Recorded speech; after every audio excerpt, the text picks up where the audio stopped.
No one is truly ready for what is coming. Now, what do I mean by that? By the end of the year, let's talk about just a few things that's going to take place.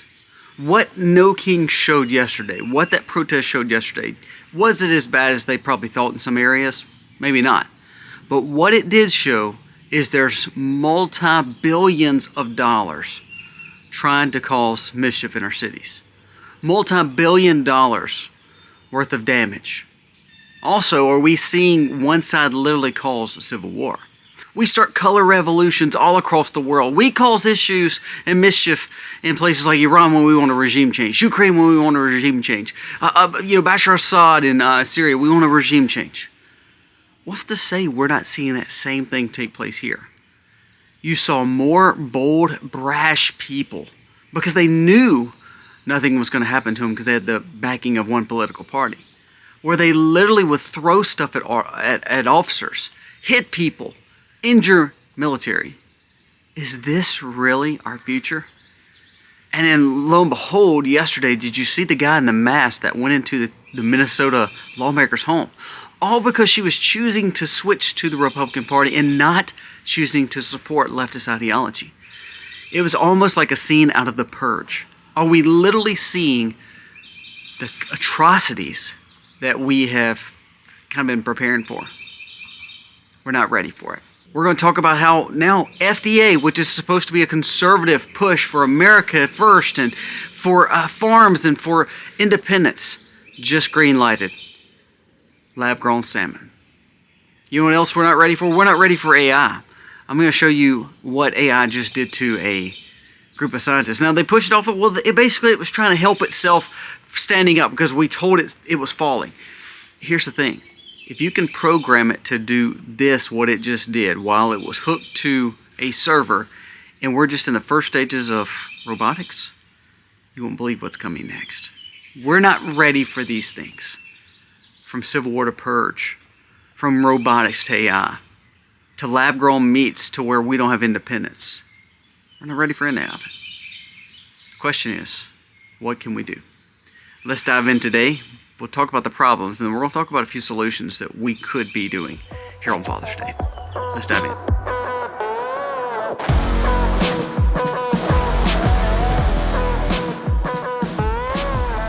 Hey guys, welcome to the channel. Thank you so very much for being here. Most of all, thank you for fathers who represented, to me, staunch conservatism, but also traditional values, morals, and helps their children and their families go through this crazy world. Now let's dive into the stories of the day. First, I want to talk about the protest yesterday, and the reason I want to bring it up is not because what everybody else is talking about.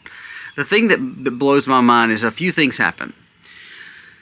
You know, we talked about this before, about getting out of the school system, getting out of the cities, getting out of these liberal areas. And I know people push back and say, well, you can't tell people that because, first of all, they need to learn to stand up for where they're from. They need to learn to be, the light in the darkness. That's all great and all. But we're to a point now where if we put our families in these situations, we're putting ourselves in more dangerous situations. There's a new story that just came out and said that so it begins, the leftist monkey wrenching will lead to a civil war. And this is from Alt Market USA. The author is Brandon Smith. And it says, if you thought the leftist delusional grandeur finally hit its peak, you are unpleasantly surprised. What yesterday showed is that they have the power to hit police horses, to throw things at military, to literally not just protest, but to literally write defamatory things all over buildings, to literally cause mischief. Also to be backed by ultra-billionaires to drop off bricks, to drop off face masks, to drop off anything and everything they need, drop off all the signage they need.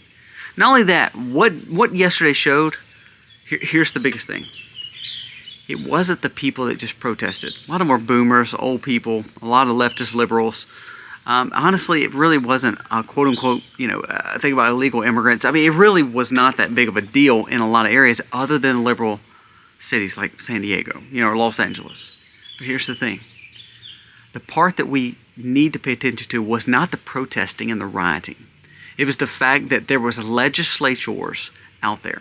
It was the fact that there was governors, there were senators, there were representatives, there were mayors. There were also police and sheriff that stood on the opposite side of Americans. they were the ones leading the charge in some of these situations. Swalwell and Newsom and Vindman, and I mean, the list goes on. Sanders, the list goes on. Here's how this starts. What do we talk about when we talk about happened in Ukraine in 2014? What do we talk about what happened this last year with Syria? What do we talk about right now with Iran? We talk about these color revolutions, and we talk about the people are standing up and they want to fight and change, who their leadership is. Actually, are they doing that, or are we doing that through them? So what's to say we're not seeing that same thing happen here? The managerial state, the establishment, the deep state, whatever you want to call it. Look at this. It says that George Soros, along with the NGOs meaning non-government organizations that we funded all that yesterday. Do you realize that? So we're funding the things because of all the hidden agendas. And then we have Congress, Senate, governors of the other side literally speaking out and basically giving a complete and utter pass for everybody to literally destroy their cities. But remember, the people that just got their lives were taken yesterday, the Minnesota couple, the 2 Minnesota representatives, one now is no longer living, the other one is fighting for its life. The guy wore a purge mask almost, and some shady stuff around that. 2 hours later after that, the Attorney General of Michigan, which is an open Muslim, and literally came out there and spewed the most hatred, period. And we wonder why the rhetoric, and we wonder why people lose their minds and start this kind of purge mentality where they literally want to harm the rest of us Americans. It's because we've given them the pass. The NGOs, the big billionaires, the other side is giving them a pass. It was not about the riots and protests yesterday. It's about the fact that these elected officials allowed them to have the pass. We have elected representatives right now that are calling for other people like the Somalia president as their president, which is what Ilhan Omar just did. There's an imam in Dearborn, Michigan, stating that he is grateful that Israel's getting destroyed, that Iran's going to show them what true, this movement for Muslims is. And they said it's coming to America next. Now, this is a guy living in America saying this. So we're giving passes to these people, all in the name of saying, well, they have the freedom to burn the flag. They have the freedom to do what they want to do. Do they really have the freedom to write curse words all over buildings? Do they really have the freedom to literally spit and hit cops? Is that really the freedom that we were, quote unquote, giving them? I mean, we even have libertarians on the right saying, they have that freedom. I don't like it, but they have that freedom. No, they don't have that freedom. We should not have less law and order. This is not Gotham. We don't have Batman. We don't have the bat signal going out so Batman can come rescue us. Our cities are literally falling into decay. We had people literally defaming a military yesterday, even at the parade. We had people where the military literally had to run out in certain areas to get away from some of the protests in D.C. We gave them a pass. We didn't. The Republicans and conservatives didn't. But the rest of America pretty much gave these people a pass to just basically defame and be derogatory towards our military. There was only one Democratic senator, one Democratic leader that actually gave, kudos to the military parade and to the Army. John Fetterman. The guy who had a stroke that had a brain issue, it seems like the only one that's actually thinking logically on the left. So what we're seeing is a modern day purge that we're not ready for. What we're seeing is a modern day, now let's just change it for a second. Let's change the thought pattern before we go to other stories. If this was Christian conservatives out there and they're marching, for March for Life, or if this was Christian conservatives pushing for, Baptist Reformation, if this is Christian people standing up for true conservatism, do you think that they would have been able to literally destroy cities like that? Do you think they would have even destroyed cities like that? I mean, it blows my mind that this is such a double standard. I really want to dive into my favorite market topic to share with you right now. It's the incredible bull market that we're experiencing in precious metals. I'm so thrilled about it because we're seeing an absolute phenomenal trend. Record sums of money is flowing into gold right now. Take a look at this chart. Gold is up 27.7% in 2025 while the dollar is down nearly 9%. The dollar is trading at a 3-year low. That's how tremendous this trend is. I don't ever remember it being this beautiful when you talk about gold. But the biggest story, in my opinion, is the silver accent's 13-year high. And guess what? The breaking out of mining stocks, as we see by the index, which is up 45% in 2025. And to be honest with you, the dollar is actually having a pretty dismal 2025. Here's the latest price projections for the world's largest investment banks. JP Morgan, the gold Q4 2025, average price of $36.75 an ounce, $3,675 an ounce, to rise to maybe $4,000 an ounce by Q2 of 2026. Long-term 2029 projection could be more than $6,000 an ounce for gold. Goldman Sachs year-end forecast raised $3,700, mid-2026 probably going to reach $4,000. Bank of America gold 2026 forecast $4,000 an ounce. Silver 2026 forecast $40 an ounce, potential outperforming gold even in 2025. So the biggest players in the market is even saying gold is going to go higher. Therefore, with all the powerful trends in place, when I see a gold company that I do love, that I truly love, and it's literally trading at the very lowest point in 2025, and again, insiders, the co-owners, they're all buying the shares, which has accumulated more than $1.2 million worth. That's at a pace that I really have never seen in my lifetime. Today's sponsor is AXCP Ventures. As you can see on the screen, it is trading at its absolute lows of the year. Mario and Tyrone, co-founders of this company, are currently collectively accumulating millions of shares of AXCP Ventures. Just in the past few days, on top of the $1.2 million worth of shares already purchased by this management of AXCP Ventures, they've already added more. In June 2025 alone, Mario Vetro bought 140,000 shares. Tyrone Breitenbach bought 100,000 shares. Blake McLaughlin, who's the VP of Exploration, bought 30,000 shares. Robert Dubois bought 300,000 shares just in June, and it was at 17 cents versus 11 that you see in the graphic. Take a look at this on screen again. I am personally astounded by this and don't remember seeing any other company whose insiders are buying the stock at scope. When a private equity fund dissolved its assets and began liquidating, Mario Vetro and Tyrone Breitenbach noticed that the fund owned one of the largest undeveloped gold deposits in Nevada.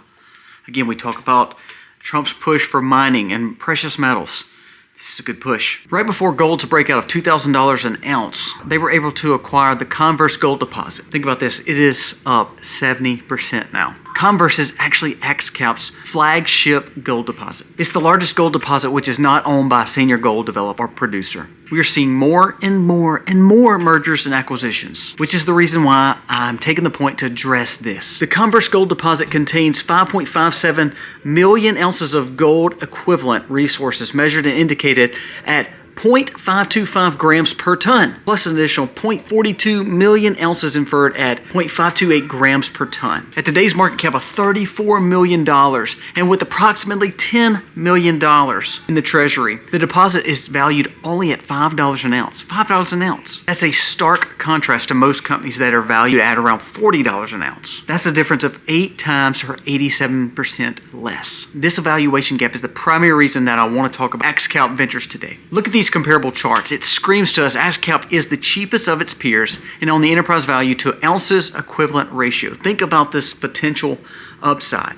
So with the most active year of gold fund flows ever, with the valuation of gold equivalent, the resource of the Converse at only $5 an ounce, which is 85% below the average of 40 cents per ounce, with shares trading within 1 cent of the 3-year lows, and 2 of the major partners buying collectively millions of shares at the open market cap of 2025, as well as the other players, Blake, Kevin, and Robert. This is basically a lot of their management team. It's time to do your own due diligence on AXCP Ventures. The existing mines are depleting faster than the reserves can replenish. This is precisely why AXCP Ventures can capitalize. Do your homework on it. This is something that I've looked at. Here's the thing. I want you to pay attention to this last statement. If you can buy gold, you buy gold. Buy the physical gold. That's great. But for some people, they can't buy the physical gold and buy the physical silver. If you can, and you've got some money that you can put towards this at, literally cents per share of this company that looks like it's going to skyrocket, why not take the time, do your homework, and see if this investment is right for you? AXCP Ventures seems like a great company to look at. I'm personally looking at it. I love the fact of where my money can go and something when the dollar's struggling, I can put it in gold. Now here's the kicker. The reason we're not ready for it is because we put our proverbial head in the sand because we feel like we have a good leader in the White House. And we do. I'm not saying Trump's a bad leader, but here's the thing. we're now backing down on deportations. Our FDA, instead of promoting farmers like they say they're going to promote, there's a new story that just came out that says we now are going to allow, FDA just green-lighted the chance for lab-grown salmon. So that way we won't fish and overfish. So that way we can make sure that this salmon is going to all human consumption. Not a lot of testing has been done, but the FDA approved it. So therefore, we're all going to do that, and we're going to allow everybody to eat this. So are they really backing the farm? Are they really working for us? This is under Make America Healthy Again, remember? This is under Kennedy. Kennedy's top of the FDA and of the USDA and the Health and Human Services. All that's pretty much under him. And this, they just green-lighted the lab-grown salmon. So we're not ready for that yet. We're not ready for that. I want to show you this video right quick of this AI robot.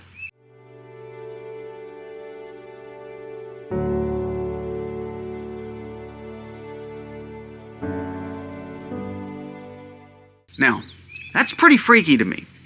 Why is it freaky? Because literally what was taking place was they were training this robot to pretty much act like it was falling to catch itself. That's what they said anyway. Now this is the second occurrence where an AI robot in its early stages, in its infancy stage, pretty much tried to harm a human or hurt a human. Go back and watch the Sean Ryan podcast with the guy from an AI company. I think it was interviewed like 2 days ago. And he said, what we see is Neuralink and robotics and AI could be phenomenal things. He says, but even with him, he was an advocate for it now. He was an advocate for it. He was saying, if we're not careful though, what could happen is potentially hackable humans, hackable robots, because of the technology that AI is now pushing. So he's saying, basically what you're worried about, the good things that it can give us sight, it can give us hearing, it can allow us to walk again, it can allow us to use our extremities again, all awesome things. But he said what you don't realize is the dangers of the hackability, because if it can be hacked, then therefore now they've built an army of people who they control. He said, can you imagine being brain controlled by something that you think you see in your mind and you really didn't see that, but it's playing tricks on you? Can you imagine having robots literally lead you and fight you? Can you imagine that they're indestructible and you can't do anything about it?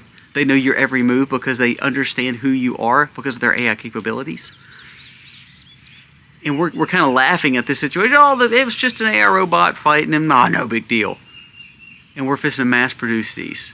They said within 5 to 10 years there would be billions of robots available for human consumption. We're not ready for that. Before we talk about what we can do, did you see Randy Weingarten yesterday?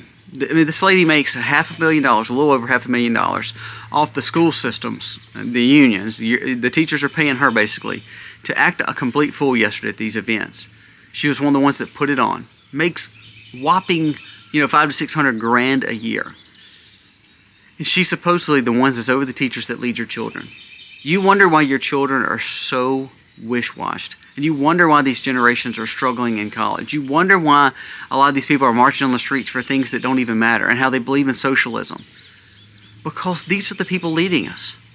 These are the people leading us. So while all this stuff is going on, and the dangers of robotics, and the purge, and things where we give people passes basically to commit crimes, while we see the dangers of the wars around the world, imams confessing that they hope that Israel's first and then Iran comes to America next. How we have people in the streets that are elected officials that are literally defaming our own military and our own president. We've just never seen that in history. So, I don't think we're ready. How can we get ready though, Colby? I mean, you're talking about all the problems. What about the solutions? I want to mention a few things. Why put your trust in the government to feed you, to take care of you, to watch over you? Why do we do that? Why do we believe that lab-grown meat is going to be better for us and these things in the arm is going to be better for us, so then we just take it hook, line, and sinker? So the first thing is we have to learn to not trust everything we hear, especially when it's coming from special interest. The FDA and USDA, listen to me, lobbyists have pretty much infiltrated the FDA and USDA. Big Pharma has too. Most of the commissioners that run the FDA and USDA, I think it was 95% of the commissioners that ran those entities end up going to work for Big Food and Big Pharma after this. You know who makes the drugs to handle the cancer, though? Is the same company that made the food providing. So do we trust our government with our food and with our lifestyle and our livelihood? No. So therefore, you have to be over your food system. You have to buy from people that don't have that special interest, that's not worried about what the FDA says. Now I know that there's some regulations that people still adhere to, but to be honest with you, have you thought about using grocers that are not tied to bigger players? Have you thought about using places like Azure Standard, which is a grocer that is built on helping farmers and helping organic growing get to the masses? Have you thought about buying from CSA, which is Consumer Supported Agriculture? Meaning, usually you find these in market gardens or in towns. You can probably look on Facebook Marketplace, and it's usually small market farms that look for 20 or 30 people a week to provide food for. Have you thought about talking to local farmers? Now, here's the thing: this local corn that I was just talking about, it was from a local farmer, but he was brainwashed to believe that this new GMO modified corn is good for him. So even when you go to these farms, make sure they're not co-opted farms, and make sure they're not buying into this FDA approved seed. Try to find those ones that are trying to do like you, grow regenerative, have a different outlook. I mean, for instance, there's about 5 or 10 people that will specifically buy from us and not buy from anywhere else. They're willing to pay an extra $1 or $2 for the meat. They're willing to pay the extra $1 or $2 for the eggs. They're willing to pay the extra $1 or $2 for the turnips or whatever it may be. Why? Because they realize the food is cleaner, and they realize that it's going to benefit them in the long run. So we have to find other ways to find food. If we're not growing it, we better make sure that we are finding alternative sources of food. Number 2, schooling. This is the biggest to me when it comes to my children. We have 6 kids, and we're talking about this on Father's Day. If you allow the school systems to raise your children, and you say, oh, it's because I want to make money, or all because we can't bring someone home, or all I can't homeschool, or no, I can't afford that private Christian church school. What you're doing is you're pawning your children off because you want more money. Now, don't get mad at me for saying that. Let's just quit making excuses. Look, my wife made very good money as a nurse, and we didn't have YouTube, we didn't have any kind of brand affiliation. We just started our business, and my wife came home, and it was the hardest sacrifice we ever made. We didn't have this big home or anything like this. We lived in a small little home, and we were having children, and we said, you know what? We want something better for our kids. What I realized, I want you to pay attention now. When we become good stewards, and we started doing things the way I think God made it, things started falling into place. We were always taken care of and provided for. It wasn't because something I was doing that was amazing. It was because I believe God honors stewardship. So you have to get your children out of these school systems. I mean, Randy Weingarten, again, the leader of the teachers union that makes $500,000 a year, is telling you to protest yesterday and gives you a pass to do it and help get funding from big business. And those are the teachers leading our children, especially in these cities.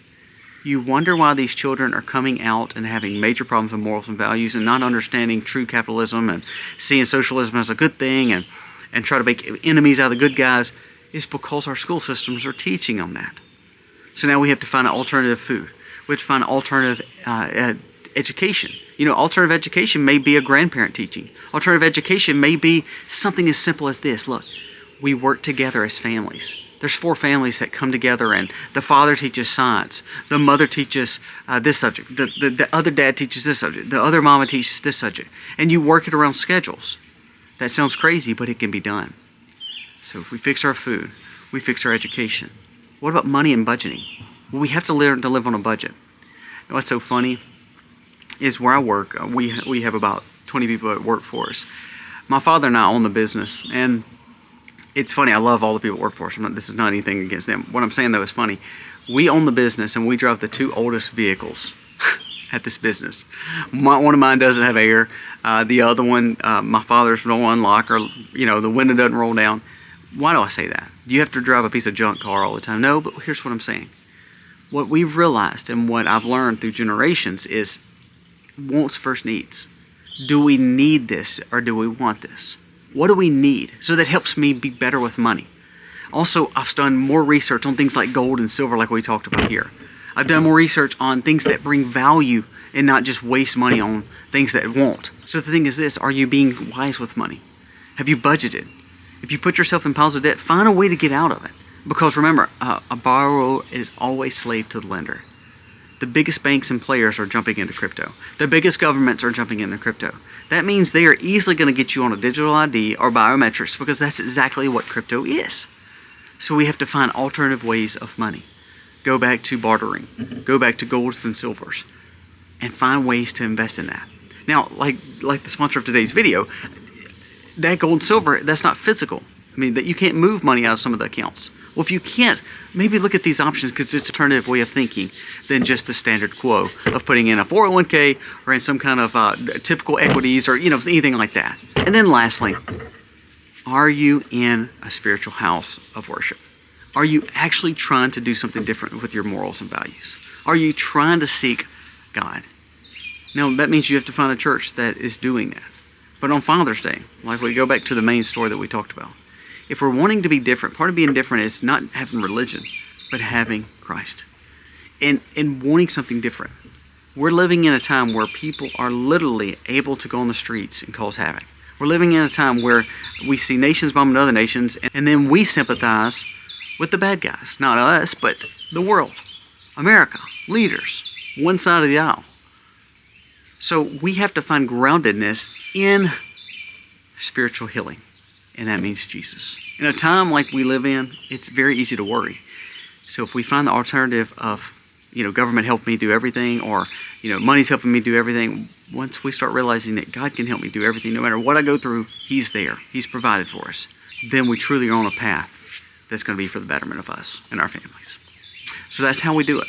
The problems are there. The solution is you fix your education. You fix your food. You fix your family by doing these things better.